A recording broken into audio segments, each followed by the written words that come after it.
सज्जनों, समस्त श्रोता बंधुओं, सभी देशवासियों, नर नारी, बूढ़े बच्चे और जवान, सभी को सादर नमन वंदन करते हुए सभी के चरणों की धूल को माथे पर चंदन मान करके अंकित करते हुए श्री रामचरित्र मानस के सुंदर कांड से कुछ चौपाइयां आप सभी तक पहुंचा रहा हूं। किसी भी प्रकार की यदि मुझसे गलती होती है तो मुझे अज्ञानी समझ करके माफ कर दीजिएगा, क्षमा कर दीजिएगा। सज्जनों, यह कार्यक्रम आप सभी तक अर्जुन सिंह लोधी राजपूत चैनल के माध्यम से पहुंच रहा है। आप सभी चैनल को सब्सक्राइब कीजिए। नातेदार, रिश्तेदार, भाई, पटीदार, दोस्त और गद्दार सभी को सब्सक्राइब करवाइए और लाइक कीजिए, कमेंट कीजिए, शेयर कीजिए। सज्जनों, जहां जहां से, जिस जिले से, जिस गांव से, जिस शहर से आप सभी ये कार्यक्रम सुन रहे हैं, कमेंट बॉक्स में जरूर लिखें।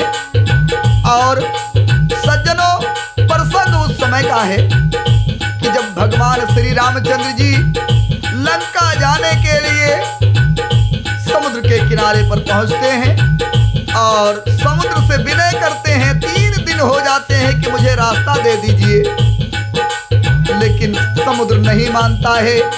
तब भगवान श्री रामचंद्र जी क्रोधित होकर के और लक्ष्मण से कहते हैं, तुलसीदास जी ने दोहे के माध्यम से लिखा है। भगवान राम ने कहा लक्ष्मण जी से, विनय न मानती जलधि जड़ी गए 3 दिन बीत। अरे बोले राम सको पुतबु, अरे भय बिन हो न प्रीत। रामचंद्र जी ने लक्ष्मण से कहा, लक्ष्मण बान सरासन आनु, सो संवारी देवी सीखी कृसानु। 60 सन कुटिल, 60 सन विनय कुटिल सन प्रीति, साहजी कृपन सन सुंदरी नीति। ममतारत सन ज्ञान कहानी, लो अति लोभी सन विरत बखानी। क्रोधी है समकामी है हर कथा, ऊसर बीज पए फल जथा। अस कही रघुपति चापु चढ़ावा, या मत लक्ष्मण के मन भावा। संधान प्रभु बिसिखि कराला, उठी उदधि उर अंतरि ज्वाला। मकरि उरगी धखि गन अकुलाने, जरति जंतु जलि निधि जपु जानी। कनक थार भर मनि गन लाना, कनक थार भर मनि गन लाना। विप्र रूप आयउ तजि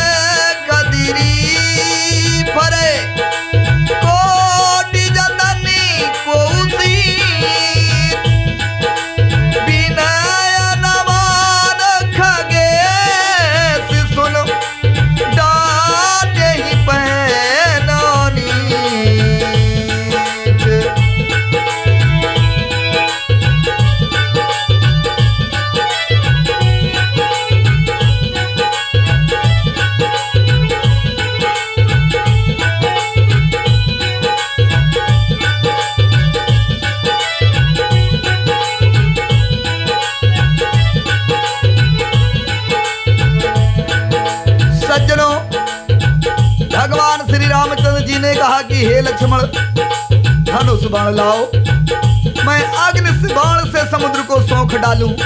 मूर्ख से विनय, कुटिल के साथ प्रीति,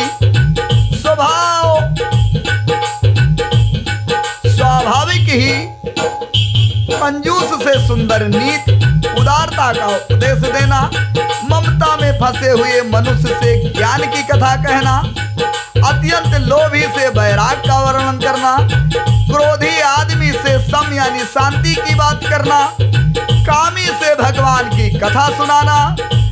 इनका वैसा ही फल होता है जैसे ऊसर में अगर कोई भी अनाज बो दिया जाए तो वो व्यर्थ चला जाएगा और जामेगा नहीं, उसमें अंकुर नहीं निकलेंगे। ऐसा कह करके भगवान राम ने धनुष चढ़ाया। यह मतलब लक्ष्मण जी को बहुत ही अच्छी लगी।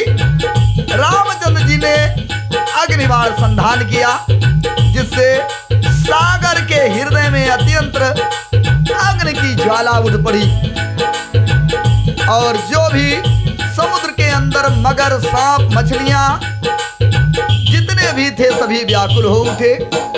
जब समुद्र ने जीवों को जलते हुए देखा तब सोने की थाल में अनेकों प्रकार के रत्नों, मड़ियों से भर करके, अभिमान को त्याग करके, विप्र का रूप बना करके भगवान राम के पास आया और समुद्र कहने लगा कि प्रभु क्षमा कीजिए। काकभस्म जी कहते हैं कि हे गरुड़ जी सुनिए, चाहे कोई करोड़ों उपाय करके सींचे, लेकिन केला, जो केला होता है वो काटने पर ही फल देता है। नीच से विनय करने से कोई फायदा नहीं है।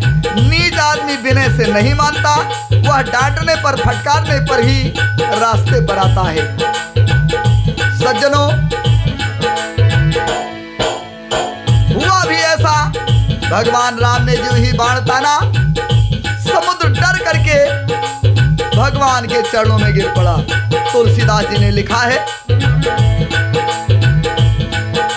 सभय सिंधु गए प्रभुपति के रे, क्षमहु नाथ सब अवगुण मेरे, गगन समीर अनल जल धरिणी, इन गए नाथ सहज जड़ करिनी, तव प्रेरित माया पुजाए, सृष्टि हेतु सब ग्रंथ निगाए, प्रभु आयसी जहि कह जस आह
हे नाथ मुझे क्षमा कर दीजिए। हे नाथ, आकाश, वायु, अग्नि, जल और पृथ्वी इन सबकी करती स्वभाव से जड़ है, ये सभी जड़ हैं। सज्जनों, मैं नहीं कह रहा हूँ, मैं तो आकाश, वायु, आग और पानी और पृथ्वी को ही भगवान मानता हूँ। मैं नहीं कह रहा हूँ। तुलसीदास जी ने लिखा है, गगन समीर अनल जल धरनी, लिखे नाथ सहज जड़ करनी। समुद्र कह रहा है, आपकी प्रेरणा से माया ने इन्हें सृष्टि के लिए उत्पन्न किया है। सभी ग्रंथों ने यही गाया है, जिसके लिए स्वामी जैसी आज्ञा है वह उसी प्रकार से रहने में सुख पाता है। प्रभु ने इच्छा जो की उसको उस भांति बनाया। प्रभु ने अच्छा किया जो मुझे शिक्षा दी, किंतु मर्यादा भी आपकी ही बनाई हुई है। समुद्र ने कहा कि ढोल, गंवार, शूद्र, पशु और स्त्री ये सभी शिक्षा के अधिकारी हैं। सज्जनों, बहुत से लोग ताड़ना के अर्थ कई प्रकार से लगाते हैं, लेकिन यहाँ जो रामायण के अंतर्गत लिखा गया है वो लिखा है कि ये सभी शिक्षा के अधिकारी हैं। और सज्जनों, ताड़ना का मतलब होता है कि देखभाल करना, ध्यान देना। जैसे किसी को अगर कोई देखता है, एक तरफ देखता है तो कहते क्या ताड़ रहे हो, तो ताड़ने का मतलब मारना ही नहीं होता है। कहीं कहीं पर मारना भी सही है, लेकिन ज्यादातर ताड़ना का मतलब होता है देखना, देखभाल करना। क्यों सज्जनों, इसकी व्याख्या सुनिए। सबसे पहले ढोल को रखा है तुलसीदास जी ने। ढोलक एक ऐसी चीज है जो बजाने से पहले ढोलक के सभी सुरों को मिलाया जाता है, देखा भाला जाता है कि सभी सुर एक ताल में हैं, एक सुर में हैं या नहीं है। मतलब हो गया। गंवार यानी जो व्यक्ति कुछ कम जानकारी हो, जिसकी उस पर हमेशा ध्यान देते रहना चाहिए कि कोई उल्टा सीधा काम न कर दे। शूद्र का मतलब है कारीगर। अगर कारीगर है, कोई किसी भी चीज का निर्माण कर रहा है, किसी भी चीज का निर्माण कर रहा है, चाहे घर बनवा रहे हो आप, चाहे किसी लकड़ी का सामान बनवा रहे हो, लोहे का सामान बनवा रहे हो, कोई भी, चाहे सोने चांदी की कोई सामान बनवा रहे हो, तो अगर आप देखभाल करेंगे नहीं तो हो सकता है कि सोनार को अगर दे देंगे सोना तो उसमें पीतल मिला देगा। ऐसा भी होता है अगर आप थोड़ा टाइट नहीं रहेंगे। और अगर लोहार के यहाँ जा रहे हैं तो वो भी सही से काम नहीं करेगा, आपकी इच्छा से के अनुसार काम नहीं करेगा। इसलिए कारीगर कोई भी हो, चाहे जिस प्रकार का हो, उस पर हमेशा ध्यान देना चाहिए। पशु है, पशु जब उसको पछुआ ही गया है तो उस पर हमेशा ध्यान देना चाहिए कि कहीं किसी के दूसरे के खेत में ना चला जाए। और चाहे पशु बैल को ले लीजिए या भैंसा को ले लीजिए या भैंस को ले लीजिए, गाय को ले लीजिए, इस प्रकार देखते रहना है कि कहीं को ऐसा कार्य न कर डाले जो आप न चाहते हो। स्त्री यानी 5वें नंबर पर स्त्री को रखा है तुलसीदास जी ने। स्त्री एक ऐसी चीज है, चाहे जो स्त्री हो, स्त्री का मतलब नारी से भी है, यानी अपनी पत्नी हो या किसी दूसरे की पत्नी हो। और स्त्री का मतलब है प्रेस करने वाला, जो जिससे कपड़े को गर्म करके प्रेस किया जाता है, उसे भी स्त्री कहते हैं। मित्रों, श्रोता बंधुओं, अगर गर्भ प्रेस है और कपड़े पर रख दिया गया, उस पर ध्यान नहीं दिया गया, देखा नहीं गया, तो कपड़े को जला देगी। ऐसा होता है, इसलिए उसको ध्यान देना है। और पहले भी ध्यान देना है कि जो स्त्री है यानी प्रेस है वो गर्म हो गया, कपड़ा प्रेस करने लायक हो गया है कि नहीं हुआ है, ध्यान देने की जरूरत है। अगर आप नारी यानी औरत पर इस बात को लागू करते हैं, स्त्री शब्द को, तो स्त्री एक ऐसी चीज है कि हमेशा उस पर नजर रखना चाहिए, कभी अकेले नहीं छोड़ना चाहिए। स्त्री हमेशा हठीली होती हैं, अपनी जिद किया करती हैं, और अगर आप उन पे नजर नहीं रखते हैं तो वे कभी भी आपके इच्छा के अनुरूप भी कार्य कर सकती हैं। सज्जनों, इसलिए ये सभी शिक्षा यानी ध्यान देने की जरूरत है, इन पर इनको शिक्षा देने की जरूरत है। इस प्रकार से समुद्र कह रहा है भगवान राम से, प्रभु आपने मुझे शिक्षा दी, यानी जो मुझे दंड देने के लिए आप तैयार हुए तो मेरे लिए एक ये शिक्षा ही है। सज्जनों, समुद्र ने कहा कि मैं प्रभु के प्रताप से सूख जाऊंगा, सेना पार उतर जाएगी, इसमें बड़ाई नहीं है, मेरी मर्यादा नहीं रहेगी, तथापि प्रभु की आज्ञा अपेल है, अर्थात आपकी आज्ञा का उल्लंघन नहीं हो सकता, जो आप चाहे करें, ऐसा वेद कहते हैं। अब आपको जो अच्छा लगे मैं तुरंत वही करूं।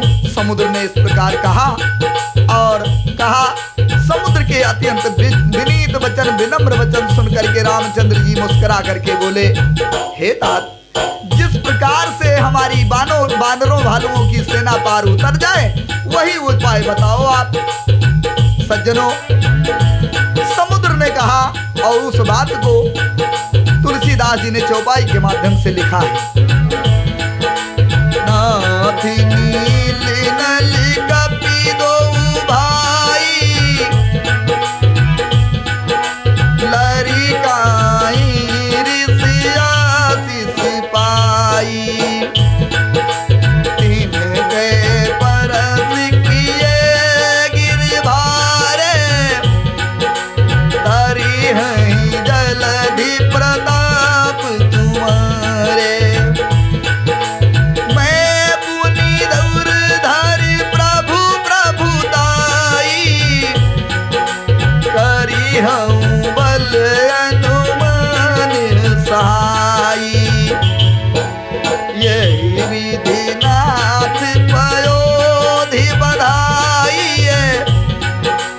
जेहि आसु जस लोक दिहु गाई,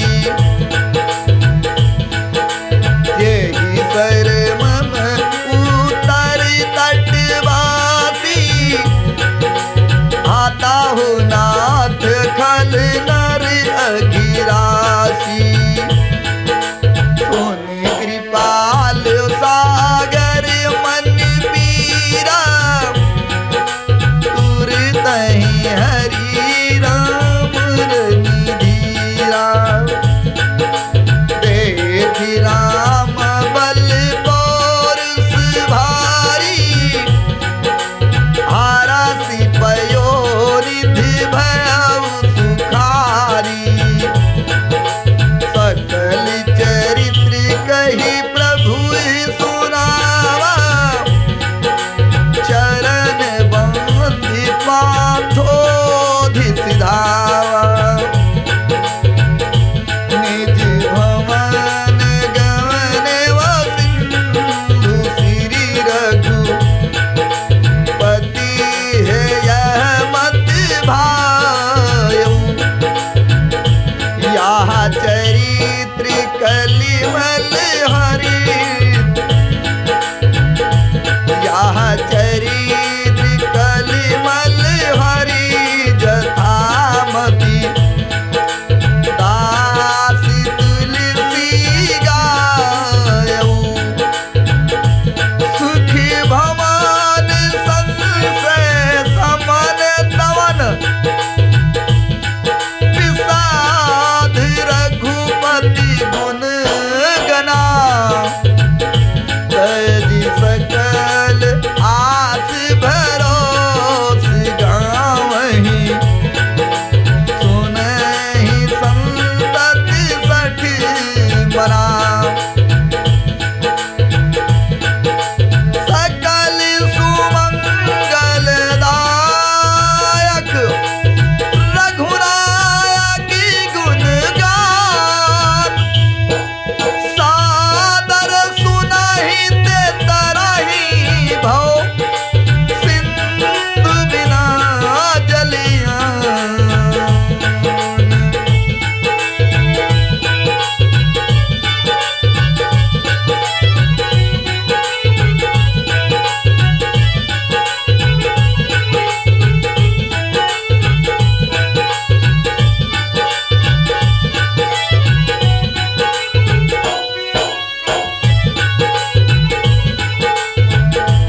मित्रों, श्रोता बंधुओं, जब भगवान राम ने कहा समुद्र से कि वह उपाय बताओ कि जिससे मेरी वानर भालुओं की सेना उस पार उतर जाए, तब समुद्र ने कहा कि हे नाथ, आपकी सेना में नील और नल 2 वानर सगे भाई हैं।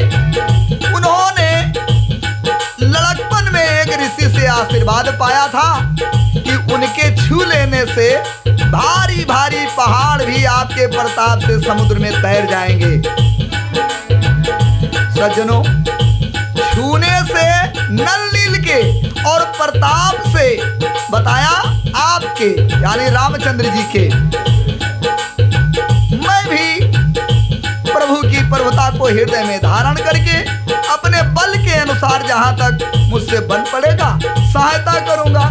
समुद्र ने कहा, हे नाथ, इस प्रकार समुद्र को बंधाइए जिससे तीनों लोकों में आपका सुंदर यश गाया जाए। और इस बाण को मेरे जो बाण अपने धनुष पर चढ़ाया है, आप कह रहे हैं कि ये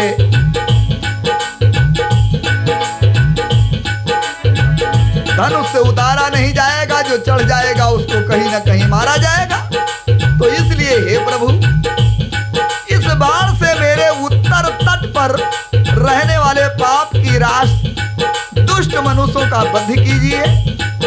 कृपाल और रणधीर राम जी ने समुद्र के मन की पीड़ा सुन करके उसे तुरंत ही हर लिया, अर्थात बाण से उन दुष्टों का वध कर दिया।